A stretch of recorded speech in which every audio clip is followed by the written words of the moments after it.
जिन्हें हम इस्लाम से खारिज समझते हैं, हमसे बेहतर उन्होंने काम कर दिखाया। 44 ममालिक ने ट्यूनस की बंदरगाह से, ट्यूनस और स्पेन की बंदरगाह से 44 ममालिक ने अपने अपने काफ़िले रवाना किए।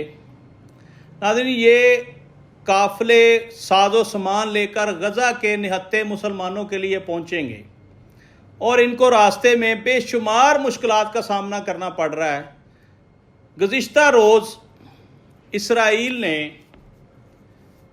15 ड्रोन अटैक्स किए, जिसमें बताया ये जा रहा है कि 7 कश्तियाँ तबाह हो गई हैं, जिसमें अद्वियात थी, साजो सामान था, खुराक थी और कीमती तरीन लोग सवार थे। नाजरीन, इसमें बड़ी तादाद में डॉक्टर हैं, इंजीनियर हैं, साइंसदान तक इसमें हैं। आप समझ लें कि कीमती तरीन लोग जिन्होंने अपनी जान की परवाह नहीं की और वो निहत्ते फ़लस्तीनियों की मदद करने के लिए अपनी जान हथेली पर रख कर वो इस काफ़िले में शामिल हुए।